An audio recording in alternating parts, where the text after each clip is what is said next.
മോദിയുടെ പണം ഞങ്ങൾക്ക് വേണ്ട, ഇത് മോദിയുടെ പടം വയ്ക്കാനൊന്നും ഞങ്ങൾക്ക് കഴിയില്ല, ഞങ്ങൾ ഫണ്ട് കണ്ടെത്തിക്കൊള്ളാം എന്നാണ് വിദ്യാഭ്യാസ മന്ത്രി പറഞ്ഞത്. പക്ഷേ കഴിഞ്ഞ ദിവസം മുതൽ വിദ്യാഭ്യാസ മന്ത്രിക്ക് ഒരു വലിയ മനംമാറ്റം നമ്മൾ കാണുന്നുണ്ട്. അദ്ദേഹം പബ്ലിക്കായി വന്ന് മാധ്യമങ്ങളോട് താൻ മുമ്പ് പറഞ്ഞത് എന്ത് എന്ന് ആകപ്പാടെ മറന്നുപോയിട്ട് പറയുകയാണ്, എന്ത് ഫണ്ടായാലും കേന്ദ്രം തരുന്നതായാൽ കൂടി അത് കേരളത്തിലെ ജനങ്ങൾക്ക് തരുന്നതല്ലേ, അതുകൊണ്ട് പരമാവധി പണം ഇവിടേക്ക് വരേണ്ടതുണ്ട്, അത് പോന്നോട്ടെ. അങ്ങനെ അതുകൊണ്ട് ഞങ്ങൾ PM ശ്രീ പദ്ധതിയിൽ ഒപ്പുവയ്ക്കാൻ പോവുകയാണ്.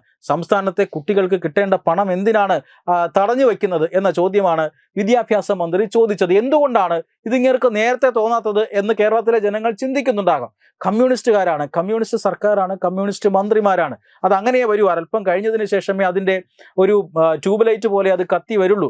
കാരണം കഴിഞ്ഞ ഏതാനും വർഷങ്ങൾക്ക് മുമ്പാണ് കേരളത്തിലെ ആരോഗ്യമന്ത്രി ഇങ്ങനെ ഒരു ശാഠ്യം പിടിച്ചത്. കേരളത്തിലെ ആതുരാലയങ്ങൾ അല്ലെങ്കിൽ ആശുപത്രികൾക്ക് ഈ ആരോഗ്യ മന്ദിർ എന്നോ മറ്റോ പേരിടണമെന്നൊക്കെ പറഞ്ഞിട്ട് അത് ഞങ്ങൾക്ക് വേണ്ട, ഞങ്ങൾക്ക് ആത്മാഭിമാനമുണ്ട്, അതുകൊണ്ട് ഇങ്ങനെ ഒരു പേരൊന്നും ഞങ്ങൾ ഇടില്ല എന്നൊക്കെ പറഞ്ഞിട്ട് പിന്നീട് പോയി ഇതിലെല്ലാം ഒപ്പുവെച്ച് ഇതെല്ലാം ചെയ്തു കൊള്ളാമേ എന്ന് പറഞ്ഞ് സാക്ഷാംഗം വീണ് ആരോഗ്യ വകുപ്പിലേക്കുള്ള ഫണ്ടുകളൊക്കെ വാങ്ങുന്നത് നമ്മൾ കണ്ടു. കാരണം കേരളത്തിന് വേണ്ടി അല്ലെങ്കിൽ ഏതെങ്കിലും ഒരു സംസ്ഥാനത്തിന് വേണ്ടി ഒരു പ്രത്യേക കേന്ദ്ര ആവിഷ്കൃത പദ്ധതി വരുമ്പോൾ സംസ്ഥാനം കേന്ദ്രവുമായി സഹകരിക്കുന്നില്ല എങ്കിൽ മറ്റു പല കേന്ദ്ര പദ്ധതികളും കേന്ദ്രം തടയും, അത് സ്വാഭാവികമായും ചെയ്യും.